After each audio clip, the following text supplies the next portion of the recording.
Supreme court కూడా ఒకసారి ఆగ్రహం వ్యక్తం చేయడం జరిగింది.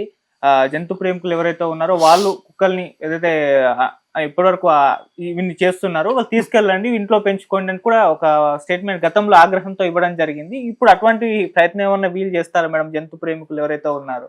అమ్మ పెంచుకోవచ్చు. జంతు ప్రేమికులు ఉంటారు. కాదనను. ఓ 10, 11 లేదా ఓ 20 కుక్కలు వాళ్ళ స్తోమతను బట్టి పెంచుకుంటారు. కుక్కలనే కాదు, ఏ జంతువు అయినా ఎవరికైనా ఇష్టం ఉంటుంది. ఒకళ్ళు ఆవును పెంచుకుంటారు, ఒకళ్ళు పిల్లిని పెంచుకుంటారు, ఒకడు కుక్కను పెంచుకుంటాడు, ఇంకో జంతువుని పెంచుకుంటాడు. పక్షులు అవి అన్నీ వాటిలోకే వస్తాయి కదా. సో వాటిని అన్ని పెంచడానికి వాడి దగ్గర ఫండ్స్ ఉండాలి కదా. అందరూ అంత క్యాపబిలిటీ ఉండదు. అందుకనే ఏమంటున్నాం అంటే ఆ క్యాపబుల్ పర్సన్ ఎవరు? యానిమల్ హస్బెండరీ డిపార్ట్మెంట్ ఒకటి ఉంది. సో వాళ్ళకి అప్పచెప్పండి. వాళ్ళని తీసుకెళ్లి రిహాబిలిటేషన్ సెంటర్ మీరే ఓపెన్ చేయండి అని అనడానికి లేదు.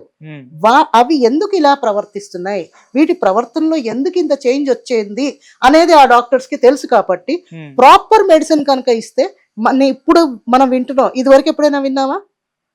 లేదు కదా. కుక్కలు ఇలా కరుస్తున్నాయి, పిచ్చి కుక్కలు ఉన్నాయి, ఎప్పుడో నా చిన్నప్పుడు విన్నాను. అప్పుడు మళ్ళీ ఇలాగే యానిమల్ హస్బెండరీ వాళ్ళే అప్పట్లో ఉన్న డిపార్ట్మెంట్ వాళ్ళు వాటికి ఏదో వ్యాక్సిన్స్ ఏవో వేశారు. సో తగ్గింది. అలాగ అప్పుడేం చంపలేదు. అదే సేమ్ కంటిన్యూ చేస్తే ఎవరికి హాని లేకుండా, జంతువులకి హాని కలగదు, మనుషులకి హాని కలగకుండా.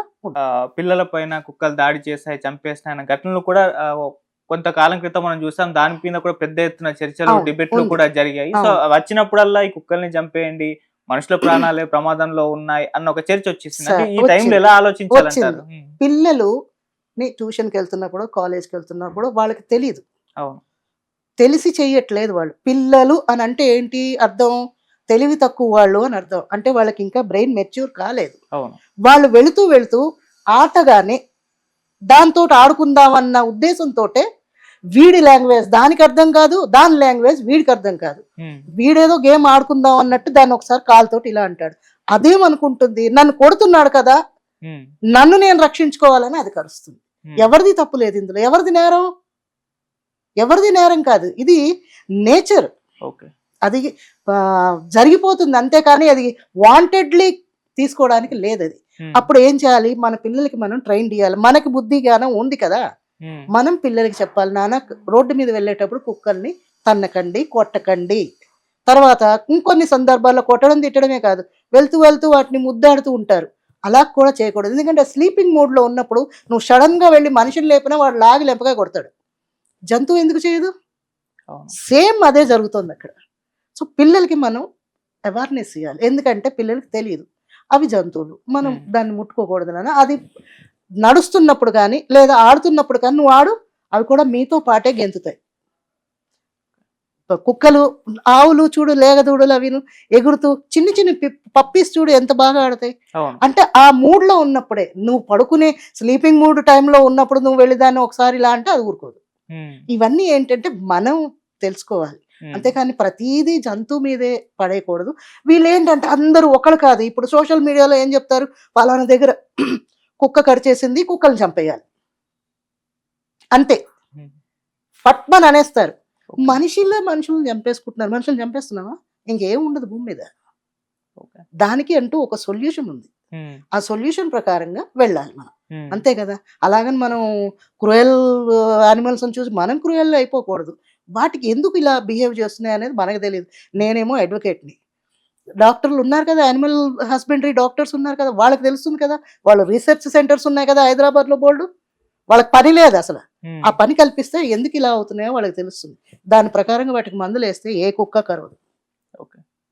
అలాగని రిహాబిలిటేషన్ పంపించొద్దు అని అన్నాను. పంపించేటప్పుడు అక్కడ ఏ పొజిషన్ లో ఉన్నాయి అది కనుక వాళ్ళు చూసి అక్కడ పంపిస్తే వెళ్ళండి, గుడ్, బాగుంటుంది. ఒకే దగ్గర. ఎందుకంటే మనిషి అవనే జంతువు అవనే. ఇప్పుడు మనం మన ఇంట్లో అలవాటు మనకి, మనని ఒక రూమ్ లో జైల్లో పెట్టారే అనుకో, ఎన్ని రోజులు ఉంటాం మనం? ఓ 40 రోజులు. నాకు బెయిల్ రాలేదు, 40 రోజులు ఉంటా. ఆ తర్వాత నుంచి నాకు బయటకు వెళ్ళిపోవాలనిపిస్తుంది. ఫ్రీగా తిరిగే జంతువులకి ఒక దగ్గర బంధించేస్తే కష్టంగానే ఉంటుంది. అందుకనే ఏంటంటే కొన్ని డాగ్స్ ని డివైడ్ చేసి ఈ ఆర్గనైజేషన్ వాళ్ళకి కనుక ఇచ్చి వాళ్ళకి కూడా కొన్ని సదుపాయాలు కల్పిస్తే మనం ఎంప్లాయ్మెంట్ పెంచినట్టు ఉంటుంది, కుక్కల్ని సేవ్ చేసినట్టు ఉంటుంది కదా. యానిమల్ ని మనం చంపలేదు అన్న కిరీటం కూడా కోర్టు వారికి దక్కుతుంది. రేణుదేశాయ్ కూడా మాట్లాడడం జరిగింది. మనుషులు ఇప్పుడు రేపులు చేస్తారు, వాళ్ళని చంపేద్దామా, దోమ కుట్టింది, నాకు డెంగ్యూ వచ్చింది, మరి అప్పుడు ప్రభుత్వాలు ఏం చేశాయి అన్నట్టుగా చంపుతున్నారు కదా మాట్లాడడం దోమల్ని, దోమల మంది వేసి దోమలు చంపేస్తున్నారు. జరిగింది. అవును. అలాంటి వాటిని మనం వదలలేము. ఉమ్, వీటిని కూడా నేను అదే అంటున్నాను, వీటికి మందులు వేయండి, వీటి జాతి ఉమ్, పెరగకుండా చూడండి, ఉమ్, అంటే వాటికి ఆపరేషన్స్ చేయండి. ఉమ్, అవి పిల్లల్ని పెట్టేసి తల్లిని తీసుకెళ్ళిపోతున్నారు, ఆ పిల్లలేమో రోడ్ల మీద పాలు తిండి లేక చచ్చిపోతున్నాయి. ఆ పుట్టనీయకుండా చేయండి. ఉమ్, అవి పుట్టకుండా చేశారంటే వాటి జాతి పెరగదు కదా. ఈ డ్యూటీ ఎవరిదంటే జిహెచ్ఎంసీదిను యానిమల్ హస్బెండరీ. ఓకే. జిహెచ్ఎంసీ వాడు ఒక మార్క్ వేస్తాడు కుక్కలకి, ఆ మార్క్ ఉన్న కుక్కలు ఉన్నాయా లేదా చూస్తూ ఉండాలి, వెళ్ళాలి, పట్టుకోవాలి, వాళ్ళ డ్యూటీ అది. అది తీసుకెళ్ళి వాటికి అది చేయించేసి మళ్ళీ ఎక్కడ తీసుకొచ్చాడో అక్కడ వదిలేయాలి. నువ్వు ఎక్కడో తీసుకెళ్ళి వదిలేసావు అనుకో, మళ్ళీ అక్కడ వేరే కుక్కలు తిని రానియో, మన ఇంట్లోకి మనమే రావాలి, వేరే వాడిని రానిస్తావా? లేదు. ఇవి కూడా సేమ్, ఉమ్, రానియో. ఈ ఏరియాలో కుక్క వేరే ఏరియాలోకి వెళ్తే దీన్ని ఖర్చు చంపేస్తాయి. అవును. అందుకని ఎక్కడ బతికేవో అక్కడే బతకాలి. ఉమ్, లేదు, కోర్టు వారు ఆదేశించారు కాబట్టి వాళ్ళకి రిహాబిలిటేషన్ సెంటర్స్ ప్రొవైడ్ చేశారు అని అంటే ఎన్జిఓస్కి అప్పచెప్పండి, ప్రాపర్ ఎన్జిఓస్కి, కరెక్ట్ ఎన్జిఓస్కి అప్పచెప్పి వాళ్ళ మీద కూడా ఒకళ్ళని వాచ్ చేసేటట్టు చూడాలి. లేకపోతే ఇది కూడా మిస్యూజ్ అవుతుంది. ఉమ్, ఏది మిస్యూజ్ అవ్వదు అని అనకండి, ఉమ్, ఇదేదో బాగుందిలే అని వాళ్ళు కూడా మిస్యూజ్ చేస్తారు. ఉమ్, మనీ ఎప్పుడైతే మనిషికి మనీ ఎప్పుడైతే వచ్చిందో దాన్ని ఎలా యూజ్ చేయాలి. కుక్కే కదా, అదేం చెప్పుకోలేదు, కోర్టుకు వెళ్ళి చెప్పుకుంటుందా జడ్జి గారు నాకు అన్యాయం జరుగుతోంది, నాకు ఫుడ్ పెట్టట్లేదు, వాటర్ ఇవ్వట్లేదు అని చెప్పదు. ఏదో అరుస్తుంది, ఉమ్, కరుస్తుంది. ఇప్పుడు ఇచ్చే మెడిసిన్స్ ఏమి ఉన్నాయో వాళ్ళ దగ్గర కూడా ఉంటాయి, ఉమ్, ఏ వాటర్లోనో వేసేస్తాడో దాన్ని చంపేస్తాడు. ఉమ్, ఇలాంటివి జరగకుండా ఉండాలి అంటే వీళ్ళ మీద కూడా ఒక కన్నేసి ఉంచాలి, ఓకే. అప్పుడు ప్రాపర్గా జరుగుతుంది. ఓకే మేడం, ఫైనల్ గా అంటే రేణుదేశాయ్ గారు నిన్న ఆవేశంతో చెప్పిన కామెంట్స్ ఏవైతే ఉన్నాయో వాటిని మీరు సమర్థిస్తున్నారా లేకుంటే వ్యతిరేకిస్తున్నారా మేడం కంప్లీట్ గా? నేను సమర్థించను. ఉమ్, యాజ్ ఏ అడ్వకేట్ గా అంత ర్యాష్ గా చెప్పవలసిన అవసరం లేదు. ఓకే. సుప్రీం కోర్టుని మనం కించపరిచేంత లేదు. ఉమ్, కొన్ని ఆవిడ పాయింట్స్ ఏంటంటే, మనం జంతువుల్ని మనుషులు చంపుతున్నారు అనే ఏదో వేరే ఉమ్, దాంట్లోనో మనుషులను చంపచ్చు అని అంటున్నారంటే వాళ్ళకి ఇచ్చే శిక్షలు వాళ్ళకి ఇస్తున్నారమ్మా, మీకు తెలియదేమో. ఉమ్, రేప్ చేశారు అని అంటే వాళ్ళని ఏం వదిలేయట్లేదు, వాళ్ళ మీద కూడా కేసెస్ పెడుతున్నారు. ఉమ్, కొన్ని కేసెస్ లో అయితే వాళ్ళకి హ్యాంగింగ్ కూడా ఉన్నాయి. అవును. సో వాళ్ళనేమి ఎక్స్క్యూజ్ చేయట్లేదు, ఉమ్, అలాంటి వాళ్ళని కూడా సాఫ్ చేస్తున్నారు గవర్నమెంట్.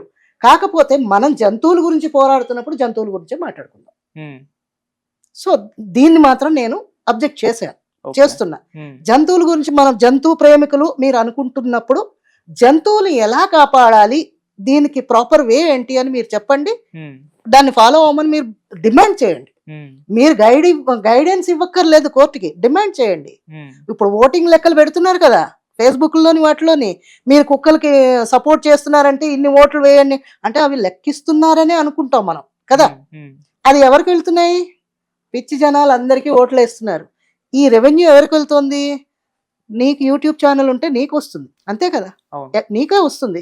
వేరే వాడికి ఆ కుక్కల ఎన్జిఓస్కి ఏం రాలేదు కదా. అవును. ఎన్జిఓ వాడు పెట్టుకున్నాడే వాడికి వస్తుంది, ఉమ్, వాడికి వచ్చిన డబ్బు వాడు యూజ్ చేసుకుంటాడు, కానీ యానిమల్స్కి ఎందుకు యూజ్ చేస్తాడు?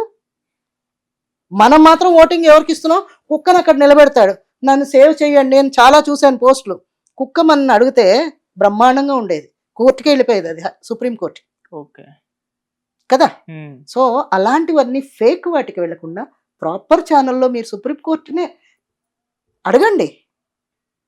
కోర్టును ప్రశ్నించే హక్కు ప్రతి వాళ్ళకి ఉంది, మీరు అడగండి. ఉమ్, లేదు, ప్రే చేయండి, మాకు ఇది కావాలి, మీరు ఇలా ప్రాపర్ వేలో చెప్పారు అంటే మీ వల్ల సాధ్యం అవుతుంది, వాళ్ళ వల్ల సాధ్యం అవుతుంది. కాబట్టి ఉమ్, వాళ్ళు కనుక గైడ్ లైన్స్ ఇస్తే ఇది కరెక్ట్గా అవుతుంది. వీళ్ళు మా మెడిసిన్స్ అవి ఇచ్చారనుకోండి, కుక్కల జాతి అంతరించిపోదు. ఉమ్, మన సాంప్రదాయంలో ప్రతి జంతువుని మనం దైవంగా పూజిస్తాం కాబట్టి ఉమ్, మన ధర్మాన్ని మనం కాపాడుకునే వాళ్ళు అవుతాం, ఉమ్, అట్ ద సేమ్ టైం జంతువులను కూడా కాపాడే వాళ్ళు అవుతాం, మనం ప్రతిదానికి సేవ చేసిన వాళ్ళం అవుతాం. ఇప్పుడు రేణుదేశాయ్ గారు అన్నారు ఉమ్, మనకి ప్రెస్ మీట్లోని, ఒకవేళ రేణుదేశాయ్ గారు కనుక కరెక్ట్ వేలో ఆలోచించి ఎస్ నేను ఇది చెయ్యాలి అని అనుకుంటే, ఆవిడ ఎక్స్ హస్బెండ్ ఉమ్, పవన్ కళ్యాణ్ గారు ఇప్పుడు డిప్యూటీ సీఎం పోస్ట్ లో ఉన్నారు. ఉమ్, రాజు తలుచుకుంటే దెబ్బలకి కొదవలేదు కదా, ఉమ్, ఆయన చేత మీరు చేయించండి అమ్మా. ఆయన తలుచుకుంటే కనుక చేయగలడు, చేసే సమర్థుడు కూడా. ఉమ్, ఈ పని చేయలేదు ఆ పని చేయడం అని. జనాల కోసం ఇంత పని చేస్తున్నాడు, పశువుల కోసం ఈ మాత్రం చేయడా పని? ఉమ్, చేస్తాడు. మీరు మంచిగా ఆలోచించి అతనికి ఈ మెసేజ్ ఇప్పించి ఉమ్, ఇలా ఇలా చెయ్యాలి అని ఆయనకి చెప్పండి. ఉమ్, ఆయన అక్కడ కోర్టు వరకు తీసుకెళ్తాడు. ఇది పశువులకి మంచి జరుగుతుంది. అప్పుడు మీకే కదా పుణ్యం, క్రెడిట్ అవును. కదా. ఉమ్, ఈ పని చేస్తే రేణు దేశాయ్ గారిని మనం సపోర్ట్ చేయొచ్చు. Okay. ఆవిడ అక్కడికి వెళ్ళి ఈ మెసేజ్ అక్కడ చెప్పాలి. నేను అదే చెప్తున్నాను కదా, ప్రాపర్ వే. ఉమ్, రేణు దేశాయ్ గారు వెళ్ళి పవన్ కళ్యాణ్ గారికి చెప్పాలి. పవన్ కళ్యాణ్ గారు ఆలోచించి టక్మన్ రేణు దేశాయ్ వచ్చి నాకు చెప్పింది కదా అని చెప్పేయకూడదు కదా. ఉమ్, ఆయన కూడా ఆలోచిస్తాడు. ఉమ్, ఆయన ఆలోచించి సుప్రీంకోర్టుకి లేఖ రాస్తాడు. ఉమ్. ఇది సవరించండి అయ్యా ఇది అని గవర్నమెంట్ కనుక తలుచుకుంటే everything is possible. Right madam, మంచి message. Thank you so much madam. Thank you.